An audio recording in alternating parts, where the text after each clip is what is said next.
പുതുമകൾ മാത്രം മലയാളികൾക്ക് സമ്മാനിച്ച അമൃത കുടുംബത്തിൽ നിന്ന് ഇതാ പുതിയൊരു ദൃശ്യ വിരുദ് കൂടി. Welcome to Chunga jewellery red carpet. ഇതൊരു മത്സര വേദിയല്ല. പ്രതിഭകളായിട്ടും ലോകത്തിന് മുന്നിൽ തിളങ്ങാൻ പറ്റാത്ത ഒരുപാട് വനിതകൾ നമുക്ക് ചുറ്റുമുണ്ട്. അങ്ങനെയുള്ള വനിതാ രത്നങ്ങളെ കണ്ടെത്തി ലോകത്തിന് മുന്നിൽ അവതരിപ്പിക്കുന്ന ഒരു പ്രോഗ്രാമാണ് റെഡ് കാർപ്പറ്റ്. പ്രതിഭകളുടെ പ്രകടനക്കായി കാത്തിരിക്കുന്ന ഈ വേദിയിലേക്ക് നമ്മുടെ ഗസ്റ്റായിട്ട് ഒരു പ്രതിഭയെ തന്നെ സ്വാഗതം ചെയ്യാം.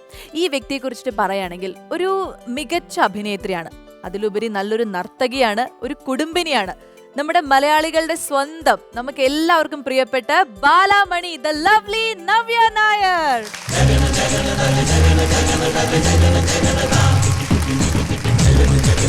അപ്പൊ നവ്യ ചേച്ചി, ഒരുപാട് സന്തോഷം. ഞങ്ങളുടെ റെഡ് കാർപ്പറ്റിന്റെ വേദിയിലേക്ക് സ്വാഗതം. നമുക്ക് കൂടുതൽ വിശേഷങ്ങളൊക്കെ ഇരുന്ന് സംസാരിക്കാം. നവ്യ ചേച്ചി, എന്താണ് വിശേഷങ്ങൾ? ഈ ലോക്ക്ഡൌൺ ആക്ടിവിറ്റീസ് ഒക്കെ എന്തൊക്കെയായിരുന്നു? കുറെ ഡാൻസ് വീഡിയോസ് ഒക്കെ ഞാൻ കണ്ടു. അതെ, വളരെയധികം സോഷ്യൽ മീഡിയയിൽ അങ്ങനെ പ്രോപ്പർ അല്ല.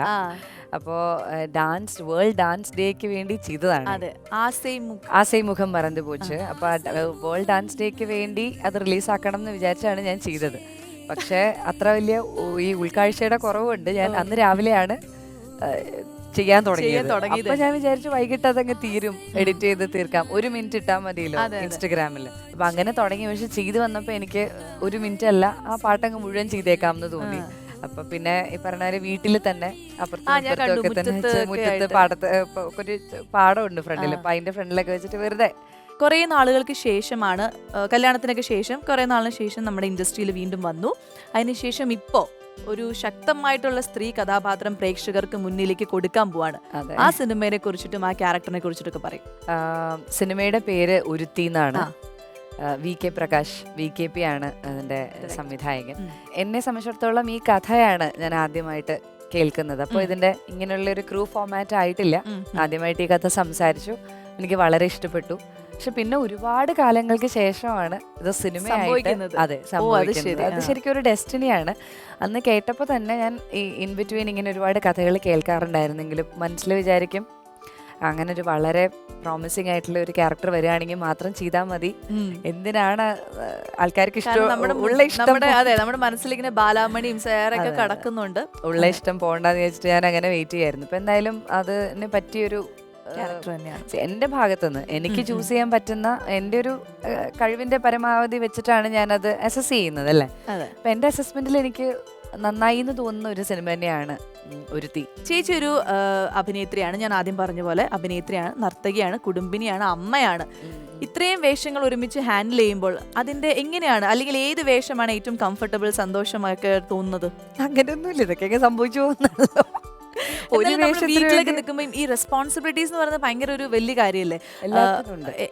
എല്ലാ കാര്യങ്ങളും ഒരുമിച്ച് ചെയ്യാൻ പറ്റുക എന്നൊക്കെ പറയുന്നതേ അതിന്റെ ഇടയിൽ സമയം. ഞാനിങ്ങനെ അങ്ങനത്തെ ഒരു ബിലീഫ് ഇല്ല. ഇപ്പൊ ചെയ്യുന്ന കാര്യം ഞാൻ നന്നായിട്ട് അങ്ങ് ചെയ്യാൻ ശ്രമിക്കും.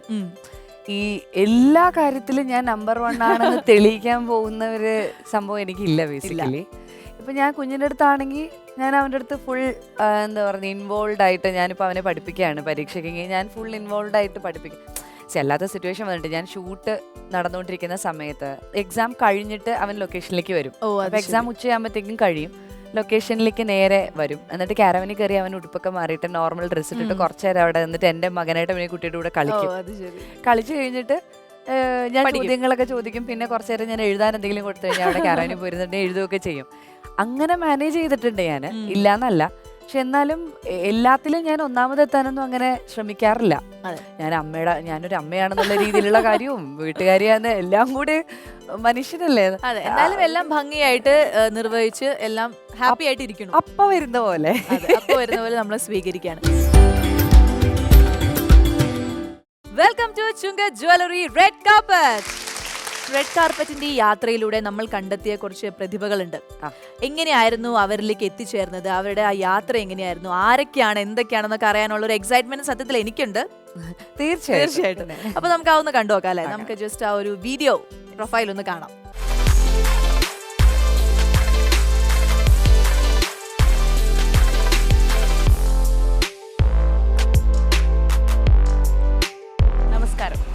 ഞാൻ ലക്ഷ്മി ജയൻ.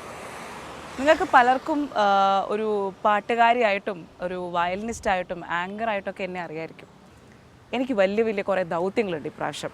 കാരണം ഞാനൊരു യാത്ര ആരംഭിച്ചിരിക്കുകയാണ് തിരുവനന്തപുരത്ത് നിന്നും അങ്ങ് കാസർഗോട്ടേക്ക്. എന്തിനാണ് ആ യാത്ര എന്ന് ചോദിച്ചു കഴിഞ്ഞാൽ, വീടിൻ്റെ 4 ചുമരുകൾക്കുള്ളിൽ ഒതുങ്ങിപ്പോയിട്ടുള്ള ഒരുപാട് കലാകാരികൾ, സ്ത്രീകൾ ഉണ്ട്. സോ അവരെ തേടിക്കൊണ്ടുള്ളൊരു യാത്രയാണ് ഞാനിവിടെ ഇപ്പോൾ ആരംഭിച്ചിരിക്കുന്നത്.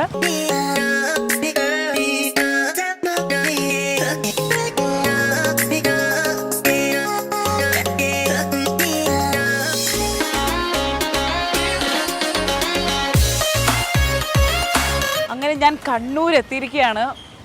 ഇപ്പം ഞാൻ നിൽക്കുന്നത് നമ്മുടെ കണ്ണൂർ റെയിൽവേ സ്റ്റേഷൻ്റെ സൈഡിലാണ്. ശരിക്കും പറഞ്ഞു കഴിഞ്ഞാൽ ഈ കണ്ണൂർ നമ്മുടെ ട്രിപ്പ് പ്ലാൻ ചെയ്തപ്പോൾ തന്നെ എൻ്റെ മനസ്സിൽ ഒരു കലാകാരി ഉണ്ടായിരുന്നു. എനിക്ക് ഒരുപാട് ഇഷ്ടമുള്ള ഒരു വയലിനിസ്റ്റാണ് ഞാനിപ്പോൾ കാണാൻ പോകുന്നത്. അദ്ദേഹത്തിൻ്റെ പേര് വേദമിത്ര എന്നാണ്.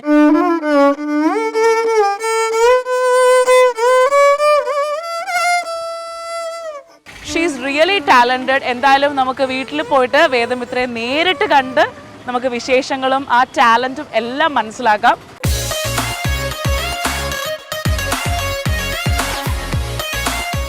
ഇതാണ് വേദമിത്രയുടെ വീട്. ഞാൻ ഒരുപാട് ഇഷ്ടപ്പെടുന്ന വയലിനിസ്റ്റ്. നമുക്ക് എന്തായാലും നേരിട്ട് പോയി കാണാം.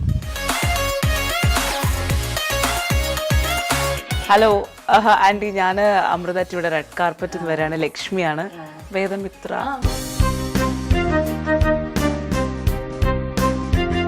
കറക്റ്റാണ്. ഞാനപ്പം പറഞ്ഞതൊക്കെ കറക്റ്റാണ്. അതായത് വേദമിത്ര എന്ന് പറഞ്ഞ് വീട്ടിലെത്തുമ്പോഴും കയ്യിലുണ്ട് ആയുധം.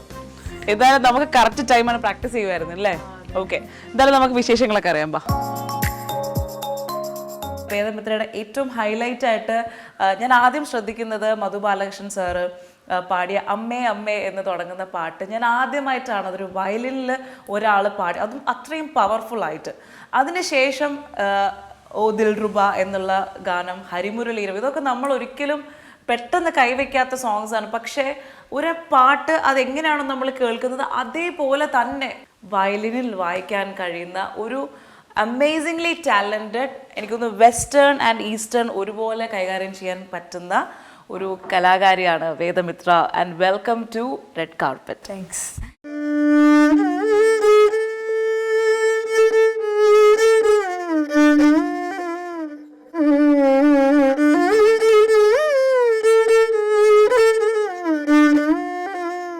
എത്ര വർഷം ആയിട്ട് വയലിൻ പഠിക്കുന്നുണ്ട്, വായിക്കുന്നുണ്ട്? ഞാൻ 4th സ്റ്റാൻഡേർഡ് മുതലേ പഠിക്കാൻ തുടങ്ങിയത്. 4th സ്റ്റാൻഡേർഡ് മുതൽ.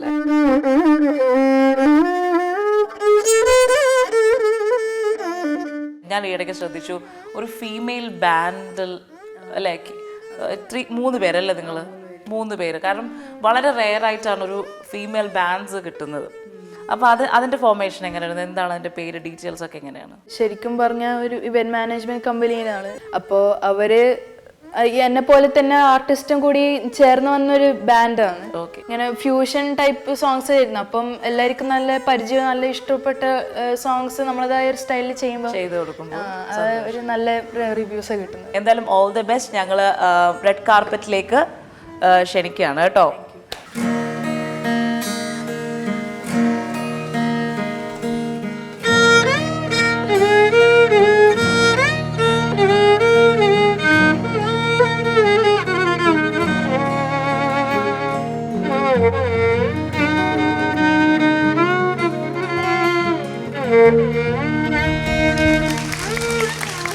ഇന്നത്തെ എപ്പിസോഡ് നമ്മൾ തകർക്കും തോന്നുന്നു. കാരണം എനിക്ക് ഓ ദിൽറുബയുടെ അത് കേട്ടപ്പോൾ തന്നെ എനിക്ക് മനസ്സിലായി ഇത് ഈ ഒരു പെർഫോമൻസ് കാരണം അതെ ഭയങ്കര രസമുണ്ട്. അപ്പൊ എന്തായാലും നമുക്ക് ഒരുപാട് വെയിറ്റ് ചെയ്യിപ്പിക്കാതെ ആ കലാകാരിയെ വിളിക്കാം അല്ലെ?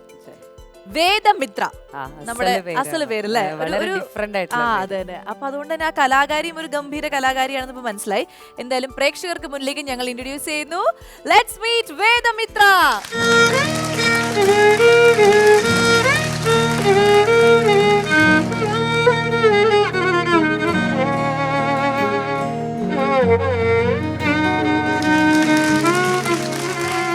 വീഡിയോ പ്രൊഫൈലൊക്കെ കണ്ടിട്ട് കണ്ടിട്ട് ഞങ്ങൾ രണ്ടുപേരും ഭയങ്കര എക്സൈറ്റഡ് ആ സത്യത്തില്. ഓ ദിൽറുബ കുറച്ച് കേട്ടു, പിന്നെ ലക്ഷ്മി പറഞ്ഞു ഹരിമുരളീരവം ഒക്കെ വയലിനിൽ പ്ലേ ചെയ്യുന്നു. അതൊക്കെ കേൾക്കാനുള്ള ഭാഗ്യം ഉണ്ടാവോ ഞങ്ങൾക്ക് ഇന്ന്? ഹരിമുരളീരവം വായിക്കൂല, വായിക്കൂല. പക്ഷെ അതിനെ പോലെ തന്നെ ഒരു സോങ് ഞാൻ വായിക്കും. അതിനെ പോലത്തെ ഏതാണ്ട് കുഴപ്പമില്ല. വേദമിത്രയ്ക്ക് വയലിനോട് ഒരു പ്രണയം തോന്നാൻ എന്താ കാരണം? പ്രണയം ശരിക്കും സ്റ്റോറി കുറച്ച് ഫണിയാണ്. കാരണം ഫണ്ണി സ്റ്റോറിയാണല്ലോ നമുക്ക് വേണ്ടത്, പറഞ്ഞോളൂ. ശരിക്കും ഈ വയലിനോട് ഇത് ക്രേസ് വന്ന ഒരു വാശിയും ഉണ്ടാവും. ഭാഷയുണ്ടോ?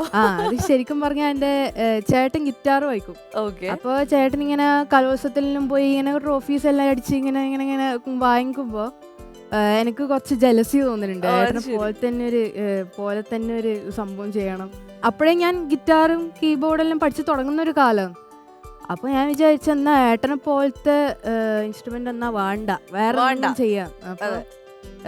അപ്പൊ ഞാൻ ഇങ്ങനെ അച്ഛനമ്മേൻ്റെ കൂടെ ഇങ്ങനെ ഇരിക്കുമ്പോൾ ഞാൻ പറഞ്ഞു, എനിക്ക് അച്ഛൻ ചോദിച്ചു എൻ്റെ അടുക്ക ഏത് ഇൻസ്ട്രുമെന്റാ പ്ലേ ചെയ്യേണ്ടത് പഠിക്കണ്ടേന്നുള്ളത്. അപ്പൊ മനസ്സിൽ പെട്ടെന്ന് ഒരു ലൈറ്റ് ബൾബ് വന്ന ഒരു സംഭവമാണ് വയലിൻ.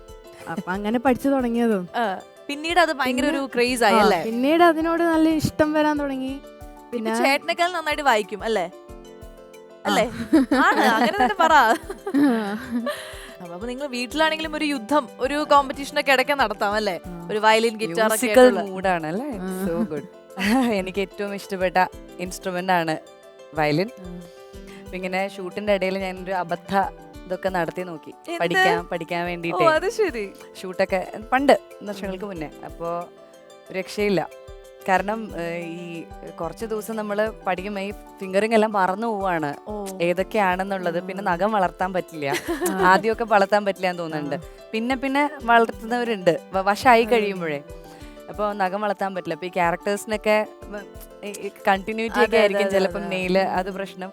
അങ്ങനെയായിട്ട് അവസാനം ആ മോഹം ഞാൻ ഉപേക്ഷിച്ചു. പക്ഷേ ഞാനൊരു വലിയ കുന്നക്കുടി വൈദ്യനാഥൻ ഫാനാണ്, എൽ സുബ്രഹ്മണ്യം, അതായത് ഇവരുടെയൊക്കെ വലിയ ക്രേസി ഫാനാണ് ഞാൻ. ഇന്നലെ രാത്രിയും കൂടി ഞാൻ ദർബാരി കാനഡ ഫുള്ള് വയലിനിൽ ഇങ്ങനെ കേട്ടുകൊണ്ടേയിരിക്കുകയായിരുന്നു രാത്രി മുഴുവൻ. അപ്പോൾ ഞാൻ അത്രയ്ക്കും ലുക്ക് ഫോർവേഡ് ചെയ്യുന്നുണ്ട് മോളുടെ പെർഫോമൻസ്. കാരണം ഇത് കേട്ടതും പിന്നെ being such a big violin fan, violin lover എന്നുവെച്ചാല് ഇപ്പൊ സാധിക്കോ ഇനി എന്റെ ടെക്നിക്കൽ ഡിഫിക്കൽട്ടീസിനെ പറ്റിയിട്ടൊന്നും എനിക്ക് അറിയില്ല. പക്ഷെ ആ ഓ ദിൽറുബ ഞാൻ ഒരിക്കലും വയലിനിൽ കേട്ടിട്ടില്ല, അങ്ങനെ അധികം ഞാൻ കേട്ടിട്ടില്ല. അപ്പൊ അതുകൊണ്ട് അതിന്റെ ഒരു പല്ലവിയെങ്കിലും പറയാൻ വരികയായിരുന്നു. എന്റെ മനസ്സ് വായിച്ചറിഞ്ഞു നവ്യ ചേച്ചി. ഒന്ന് ഞങ്ങൾക്ക് രണ്ടുപേർക്കും വേണ്ടിട്ടും പ്രേക്ഷകർക്ക് വേണ്ടിട്ടും ഒക്കെ ഓ ദിൽറുബ. റെഡി?